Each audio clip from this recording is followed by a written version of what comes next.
Class 9 का जो term to exam होगा आज, क्लास 9 का जो टर्म टू एग्जाम होगा साइंस सब्जेक्ट होगा। तो आज साइंस सब्जेक्ट है, तो साइंस के इम्पोर्टेंट क्वेश्चन लेके आ गए हैं। जो आज 2 बजे एग्जाम है उसके लिए इम्पोर्टेंट क्वेश्चन। अगर आप A+ मार्क्स लाना चाहते हो तो वीडियो के साथ बने रहें।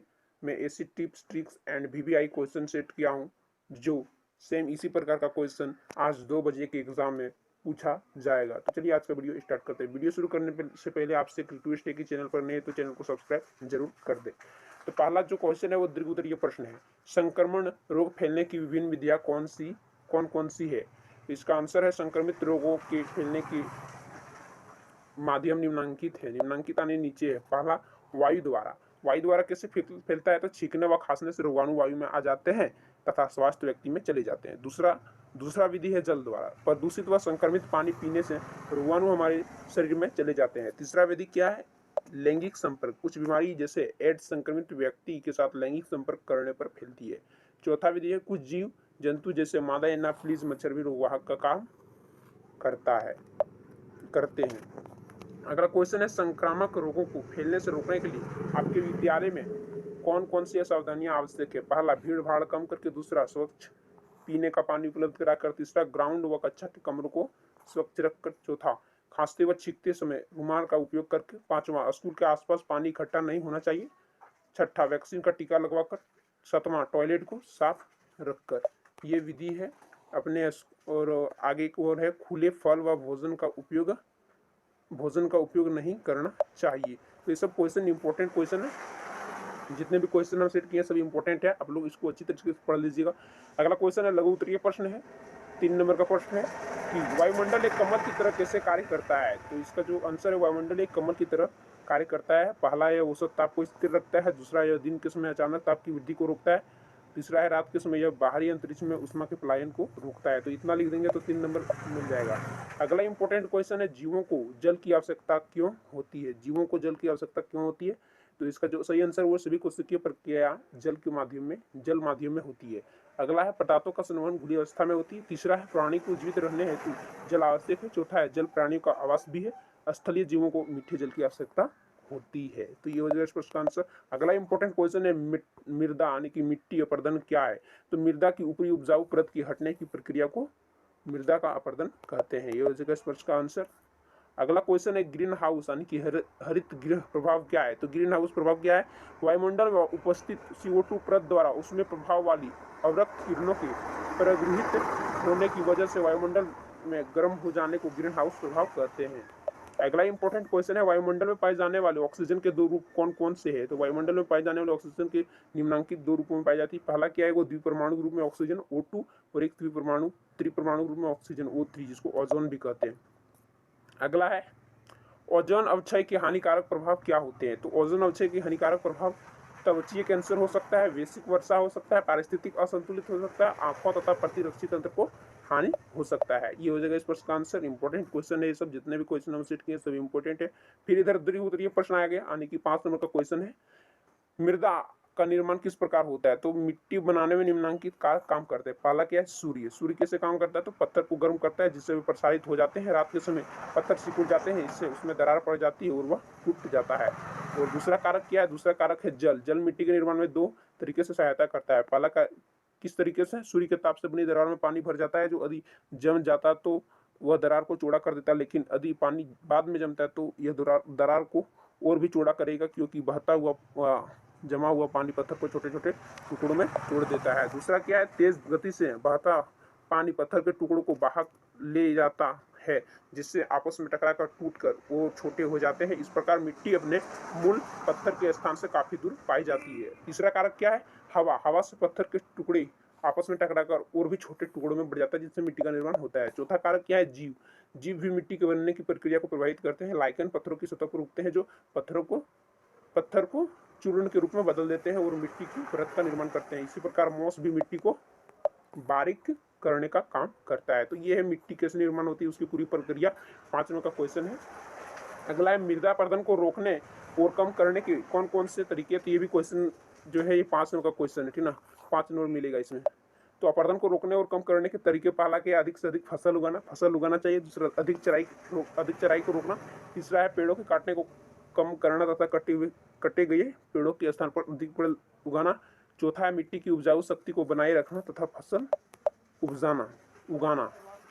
अगला इंपॉर्टेंट क्वेश्चन है अम्लीय वर्षा किसे कहते हैं, इसके कौन कौन से हानिकारक प्रभाव है। तो अम्लीय वर्षा किसे कहते हैं, पृथ्वी पर मोटर वाहनों के धुओं एवं कारखानों की चिमनियों के धुओं में सल्फर डाइऑक्साइड, नाइट्रोजन ऑक्साइड एवं कार्बन डाइऑक्साइड गैसें होती है। ये गैसें वायुमंडल में ऊपर उठती है एवं वर्षा के जल से अभिक्रिया करके अम्ल बनाती है। यह अम्ल जब वर्षा जल के साथ भूमि पर आती है तो इसे अम्लीय वर्षा कहते हैं। इसका जो कौन कौन से हानिकारक प्रभाव है, पहला है इससे पेड़ पौधों की पत्तियां क्षतिग्रस्त हो जाती है और प्रकाश संश्लेषण की दर कम हो जाती है। दूसरा, इससे ऐतिहासिक इमारतें क्षतिग्रस्त हो जाती है क्योंकि उनका संगमरमर या चूना अम्ल से अभिक्रिया करता है। तीसरा है इससे त्वचा रोग होने की संभावना रहती है।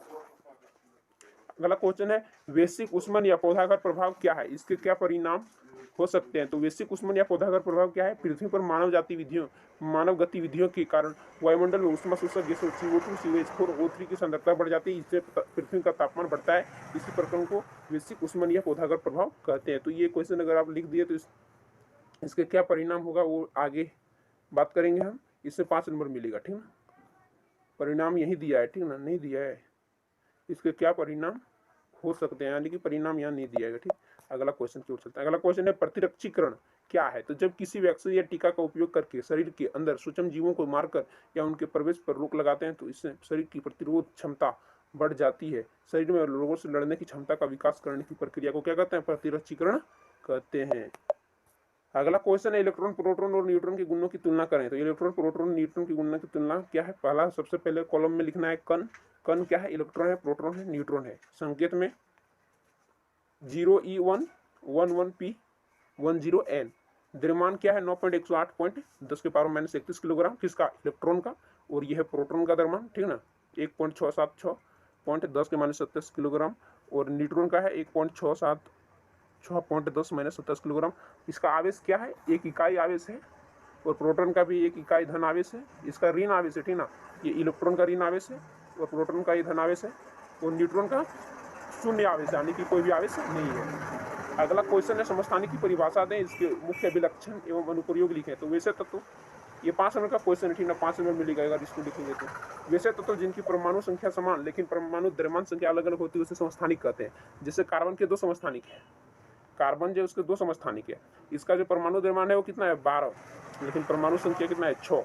फिर परमाणु संख्या कितना है 6, लेकिन इसका परमाणु द्रव्यमान बदल जाता है। यानी कि जो परमाणु द्रव्यमान होता है वो अलग होता है, लेकिन परमाणु संख्या जो होता है वो दोनों बराबर होता है, उसे समस्थानिक कहते हैं। हाइड्रोजन के 3 समस्थानिक है, यहाँ की H1, H2, H3, यानी कि इसी प्रकार से यहाँ तीनों लिखा गया है, ठीक है। प्रोटियम, यूट्रियम और टाइट्रियम। समस्थानिक के मुख्य अभिलक्षण, तत्वों के सभी समस्थानिक के नाभिक के अंदर प्रोटॉन की संख्या समान होती है, पहला अभिलक्षण। दूसरा, तत्वों के सभी समस्थानिक के नाभिक के अंदर न्यूट्रॉन की संख्या असमान होती है। तीसरा अभिलक्षण, किसी तत्व के सभी समस्थानिकों की रासायनिक अभिक्रिया समान होती है। रासायनिक अभिक्रिया क्या होती है, समान होती है। अगला है समस्थानिक के अनुप्रयोग। समस्थानिक का अनुप्रयोग कहाँ होता है, तो यूरेनियम के एक समस्थानिक का उपयोग परमाणु भट्टी में ईंधन के रूप में होता है। दूसरा, कैंसर के इलाज में कोबाल्ट के समस्थानिक का उपयोग होता है, किसका, कैंसर के इलाज में। घेंघा रोग के इलाज में आयोडीन के समस्थानिक का उपयोग होता है। अगला क्वेश्चन की ओर चले। अगला क्वेश्चन है संभारिक क्या है। तो वे तत्व जिनके परमाणु द्रव्यमान समान लेकिन परमाणु संख्या विभिन्न हो संभारिक कहलाते हैं। जैसे आगरण का ले लिया है, इसका जो परमाणु द्रव्यमान है वो 40 है, ठीक ना। और यहाँ फिर यहाँ कैल्शियम ले लिया है, कैल्शियम का भी परमाणु द्रव्यमान 40 है, लेकिन इसका परमाणु संख्या जो है वो भिन्न, यहाँ 18 है तो यहाँ 20 है। तो संभारिक है क्योंकि दोनों के परमाणु द्रव्यमान कितना है 40-40, लेकिन परमाणु संख्या भिन्न है 18-20। अगला समस्थानिक कोई 2 उपाय लिखें। तो ये पिछले प्रश्न में भी बात किए थे, वही चीज है। घेंघा रोग के इलाज में आयोडीन के समस्थानिक का उपयोग और कैंसर के इलाज में कोबाल्ट के समस्थानिक का उपयोग।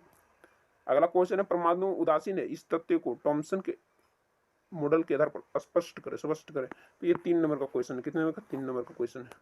1899 में थॉमसन ने प्रस्तावित किया कि परमाणु एक धनात्मक क्षेत्र से बना है जिसमें ऋणात्मक कण इलेक्ट्रॉन यहाँ वहाँ बिखरे हैं।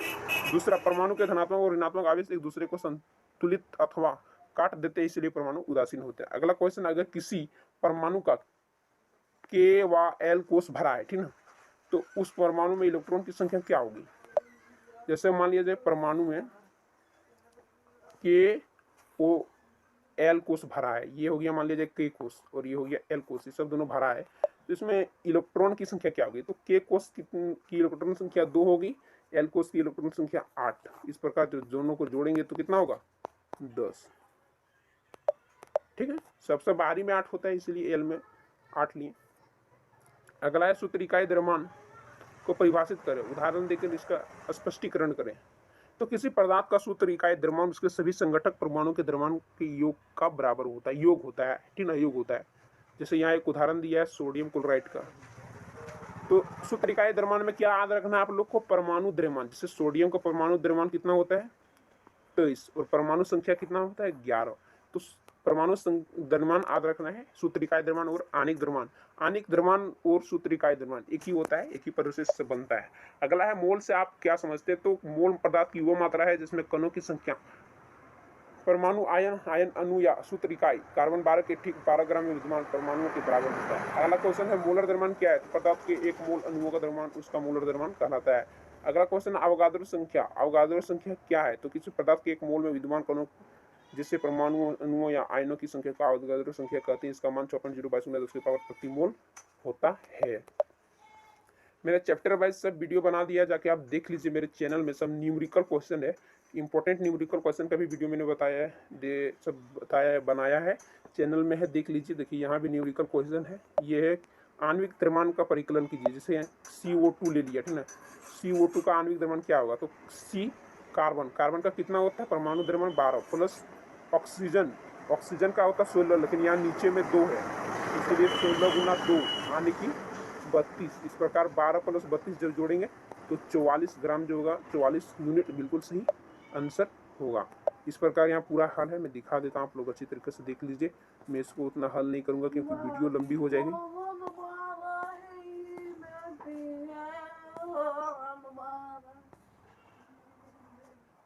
अगला सूत्र इकाई द्रव्यमान है, सूत्र इकाई द्रव्यमान सेम वही प्रक्रिया है।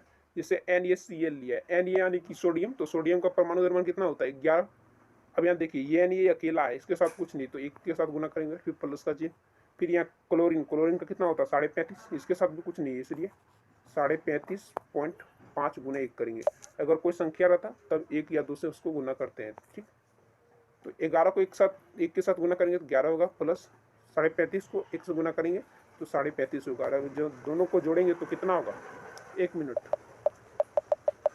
यहाँ 11 नहीं होगा, यहाँ 23 होगा, ठीक ना, मैं भूल गया था, परमाणु संख्या लिख दिया था, परमाणु द्रव्यमान है। देखिए यहाँ 23 प्लस 35.5 58.5 यूनिट ही आया। तो ये सब क्वेश्चन इंपॉर्टेंट क्वेश्चन है, मैं जूम कर देता हूँ, अच्छी तरीके से आप लोग देख लीजिए।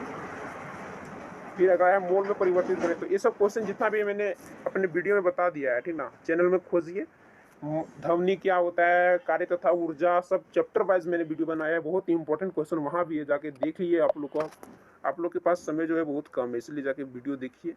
और यहाँ देखिए, यहाँ भी, यहाँ इसमें मोल में बदलने बोल रहा है, तो इसलिए O2 का मोलर द्रव्यमान यहाँ कितना दिया गया है, दिया गया द्रव्यमान 12 ग्राम है। देखिए दिया गया द्रव्यमान 12 ग्राम, लेकिन मोलर द्रव्यमान कितना होता है O2 का, O का होता है परमाणु द्रव्यमान 16 और यहाँ 2 है इसलिए 2 के साथ गुना हो जाएगा। इस प्रकार 32 ग्राम होगा। इसका बड़ा एम कितना होगा, यहाँ 32 ग्राम, यहाँ मिट गया, यहाँ होगा 32 ग्राम और ये 12 ग्राम, और 12/32 होगा। जब हम इसको काटेंगे तो 3/8 आएगा, 4 के पहाड़ा से काटेंगे, और जब हम पूरा इसको भाग देंगे तो 0.375 आएगा। देखिए यहाँ बनाया गया है 0.375, ठीक। ये हल है, आप लोग देख लीजिए वीडियो को रोक कर। अगला क्वेश्चन है अनुप्रस्थ और अनुदैर्घ्य तरंग में क्या अंतर है, तो अनुप्रस्थ और अनुदैर्घ्य तरंग में अंतर क्या है। पहला अनुप्रस्थ तरंग क्या होता है, अनुप्रस्थ तरंग में माध्यम के कण मध्यमान स्थिति गिर्द गति की दिशा के लंबवत कंपन करते हैं, जैसे जल की सतह पर तरंग, सितार के तार की तरंग। और अनुदैर्घ्य तरंग में क्या लिखना है, अनुदैर्घ्य तरंग में कण मध्यमान स्थिति के गिर्द गति की दिशा में कंपन करते हैं, जैसे ध्वनि की तरंग। फिर यहाँ दूसरा पॉइंट लिखना है किधर, अनुप्रस्थ तरंग यह क्रमशः स्विंग और गर्त उत्पन्न करते बढ़ती है, और इधर अनुदैर्घ्य तरंग में लिखना है यह क्रमशः संपीड़न विरलन उत्पन्न करते बढ़ती है। इस प्रकार यहाँ 2-3 पॉइंट दिया है, आप लोग अच्छी तरीके से देख लीजिए। अगला क्वेश्चन है दीर्घ उत्तरीय प्रश्न 5 नंबर का क्वेश्चन है तरंग का वेग, तरंग दैर्घ्य तथा आवृत्ति की परिभाषा लिखें तथा उनके बीच संबंध स्थापित करें। तो ये क्वेश्चन बहुत ही इंपॉर्टेंट क्वेश्चन है, क्वेश्चन हमको लगता है छप गया होगा और आएगा भी ये क्वेश्चन। तरंग का वेग 1 सेकंड में तरंग जितनी दूरी तय करती है उसे तरंग का वेग कहते हैं। इसे भी अक्षर से सूचित किया जाता है। इसका एस मात्रक क्या होता है? मीटर पर सेकंड। फिर तरंग देरी दो लगातार श्रृंगों या गर्तों अथवा संपीड़नों या विलयनों के बीच की दूरी को तरंग लंबाई या तरंग देरी कहते हैं। इसका ऐसे मात्रक मीटर है। इसे लैम्डा, कौन से अक्षर? लैम्डा अक्षर से सूचित किया जाता है। आवृत्ति, इकाई समय में उत्पन्न पूर्ण कंपनों की संख्या को आवृत्ति कहते हैं। इसे कौन से अक्षर द्वारा दिखाया जाता है? छोटा एन या फिर न्यू, छोटा एन या फिर न्यू अक्षर द्वारा। अब इसका संबंध स्थापित करना है तो यहाँ लिखना है माना किसी तरंग की आवृत्ति भी है, यानी कि यहाँ न्यू, ये न्यू है, वो तरंग देर लैम्डा, आवर्तकाल बड़ा टी तथा तरंग का वेग भी है। तो वेग बराबर क्या होता है? दूरी बटे समय। तो यहाँ दूरी कौन हो जाएगा? लैम्डा बटे समय टी, जिसे यहाँ लिखा था लैम्डा बटे टी। उसके बाद लैम्डा गुना 1/t होगा, उसके बाद लैम्डा गुना न्यू, क्योंकि देखिए 1/t जो होता है न्यू के बराबर होता है। मैंने पहले भी वीडियो में आप लोग को अच्छी तरीके से विस्तार पूर्वक मैंने समझाया है। इस प्रकार तरंग का वेग बराबर क्या होगा? तरंग दैर्घ्य गुना आवृत्ति। देखिए यहाँ निकल गया। यहाँ पूरा सॉल्यूशन दिया हुआ है, ज्यादा बड़ा सॉल्यूशन नहीं है। अगला है अनुरणन क्या है, इसे कैसे कम किया जा सकता है? तो ध्वनि के बार बार दीवारों से टकराकर बार बार परिवर्तन जिसके कारण ध्वनि निर्बद्ध होता है, इसे अनुरणन कहते हैं। निर्बद्ध होता है, अनुरणन कहते हैं। अनुरणन को कम करने के लिए सभा भवन की छतों तथा दीवारों पर ध्वनि अवशोषक पदार्थ जैसे संपीड़ित फाइबर बोर्ड या पर्दे या खुरदरे प्लास्टर अथवा पर्दे लगा देते हैं। अगला क्वेश्चन है तरंग दैर्घ्य किसे कहते हैं? तो दो क्रमागत संपीड़नों या दो क्रमागत विवरणों के बीच की दूरी को तरंग दैर्घ्य कहते हैं। इसका ऐसे मात्रक क्या होता है? मीटर। ऐसा ही मात्रक याद रखिएगा। प्रतिध्वनि क्या है? तो किसी अवरोध से टकराकर परावर्तित ध्वनि को प्रतिध्वनि कहते हैं। हमारे मस्तिष्क में ध्वनि की अनुभूति कब तक रहती है? तो 0.1 सेकेंड तक रहती है। ये सब 2 नंबर का क्वेश्चन है। तारतम्य किसे कहते हैं? तो यह वह गुण है जिससे हमारे कान पतले और मोटे, तीक्ष्ण और कर्कश स्वरों की पहचान कर सकते हैं। अगला क्वेश्चन है ध्वनि तरंगों को आंतरिक तरंगे क्यों कहते हैं? तो ध्वनि तरंगे माध्यम की कणों की गति द्वारा अभिलक्षित की जाती है, अतः आंतरिक तरंगे कहलाती है। तो ये 2 लाइन का है, आप लोग इसको याद कर लीजिएगा, इसमें 2 नंबर मिल जाएगा। अगला है गतिज ऊर्जा और स्थितिज ऊर्जा में अंतर बताइए। तो सबसे पहले एक कॉलम बनाना है, इधर स्थितिज ऊर्जा है और इधर गतिज ऊर्जा है। इस प्रकार लिखना है। स्थितिज ऊर्जा में लिखना है स्थिति अथवा आकार के कारण पिंड में जो कार्य करने की क्षमता उत्पन्न होती है उसे स्थितिज ऊर्जा कहते हैं। गतिज ऊर्जा में लिखना है गति के चलते पिंड में कार्य करने की जो क्षमता रहती है उसे गतिज ऊर्जा कहते हैं। फिर इधर स्थितिज ऊर्जा में लिखना है m द्रव्यमान का पिंड यदि h ऊंचाई पर हो तो स्थितिज ऊर्जा क्या होगा? mgh। फिर इधर लिखना है गतिज ऊर्जा में m द्रव्यमान का पिंड जब v वेग से गतिशील हो तब गतिज ऊर्जा 1/2 mv² होगा, यानी कि सूत्र। अगला इधर स्थितिज ऊर्जा में लिखना है ऊंचाई बदलने पर स्थितिज ऊर्जा बदलती है। फिर इधर गतिज ऊर्जा में लिखना है वेग बदलने पर गतिज ऊर्जा बदलती है। फिर इधर स्थितिज ऊर्जा में लिखना ऊंचाई पर अवस्थित विरामावस्था के पिंड में केवल स्थितिज ऊर्जा रहती है। फिर इधर गतिज ऊर्जा में लिखना है, इधर गतिज ऊर्जा है तो इधर लिखना है ऊंचाई पर अवस्थित गतिशील पिंड में दोनों ऊर्जा रहती है। फिर इधर स्थितिज ऊर्जा में लिखना है यह क्रियाशील ऊर्जा नहीं है। फिर इधर गतिज ऊर्जा में लिखना है यह क्रियाशील ऊर्जा है। अगला क्वेश्चन है कार्य, शक्ति एवं ऊर्जा की परिभाषा लिखें, प्रत्येक का ऐसे मात्रक भी लिखें। आंसर है कार्य। जब किसी पिंड पर बल लगाया जाता है और पिंड बल की दिशा में स्थान परिवर्तन करता है तो इसे बल द्वारा संपादित कार्य कहा जाता है। और कार्य बराबर क्या होता है? बल गुने विस्थापन। ये सूत्र याद रखिएगा, इससे न्यूमेरिकल क्वेश्चन बनता है। और न्यूमेरिकल क्वेश्चन का जो वीडियो है मैंने बना दिया, आप लोग चैनल में जाके देख लीजिए। समय बहुत कम है, इंपॉर्टेंट वीडियो जितना भी है क्लास 9 का आप लोग जाके देख लीजिए, ठीक ना। कार्य का मात्रक क्या है? न्यूटन मीटर या जूल है, ठीक है। शक्ति, कार्य करने की दर को शक्ति कहते हैं। अधिक टी समय में डब्ल्यू कार्य होता है तो शक्ति बराबर क्या होता है? कार्य बटे समय। मैं अपने जो पुराने वीडियो है उसमें शक्ति, कार्य सब बताए हैं, तो ये सब बहुत अच्छी तरीके से मैं वहाँ समझाया हूँ विस्तार पूर्वक, जाके वहाँ आप देख सकते हैं अगर यहाँ समझ में नहीं आया हो तो। शक्ति का मात्रक है न्यूटन मीटर प्रति सेकंड या जूल से या वाट है। अगला है ऊर्जा, कार्य करने की क्षमता को ऊर्जा कहते हैं। ऊर्जा का मात्रक क्या है? जूल है, ठीक है। अगला क्वेश्चन है गतिज ऊर्जा की परिभाषा लिखें। v वेग से गतिशील m द्रव्यमान की पिंड को गतिज ऊर्जा के लिए व्यंजक प्राप्त करें। तो गतिज ऊर्जा किसी गतिशील वस्तु के पास कार्य करने की जो क्षमता होती है उसे गतिज ऊर्जा कहते हैं। जैसे बंदूक से निकली हुई गोली, गतिशील हवा, झरने से गिरता पानी। माना कि m द्रव्यमान के पिंड पर F बल कार्य करता है जिससे पिंड में A त्वरण उत्पन्न होती है। पिंड का वेग s दूरी तय करने के बाद भी हो जाता है। अब प्रारंभिक वेग क्या है? u, अंतिम वेग v, त्वरण क्या है? a, दूरी s। तो बल F जैसे यहाँ देखिए ये पिंड है, यहाँ पर भी एक पिंड है, यहाँ से इसके बीच दूरी s है, वही पिंड का नाम ये है, इसका नाम b है, और यहाँ F बल लगाता है, ये m द्रव्यमान का है। ठीक, यहाँ दिया गया। इस प्रकार फिगर भी आप लोग बना दीजिएगा, 5 नंबर मिल जाएगा। अब कार्य बराबर क्या होता है, बल गुने विस्थापन होता है ना। तो यहाँ हम विस्थापन को ब्रैकेट में लिए हैं और यहाँ दूरी लिखे हैं। अब यहाँ दूरी कौन होगा, तो बल को F अक्षर द्वारा दिखाते हैं, विस्थापन को S अक्षर। तो क्या हम F के बदले m ये लिख सकते हैं? लिख सकते हैं। क्यों? क्योंकि F बराबर m ये होता है, कौन से? गति के द्वितीय नियम से होता है। ठीक है, उसी प्रकार यहाँ लिखा है, चूंकि F बराबर m किससे? गति के द्वितीय नियम से।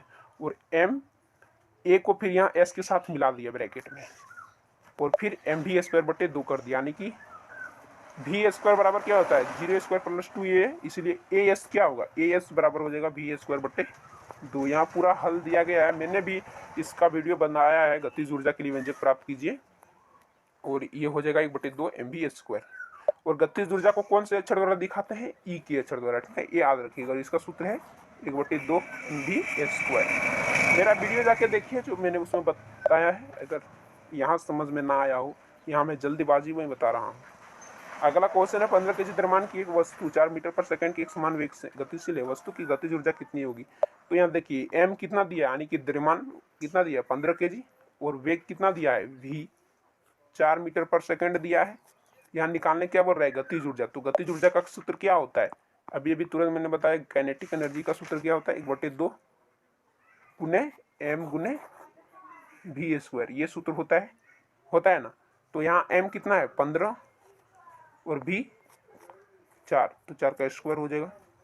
इस प्रकार 1/2 गुने 15 गुने 4 का स्क्वायर, तो 4 का स्क्वायर निकालेंगे तो कितना होगा? 16।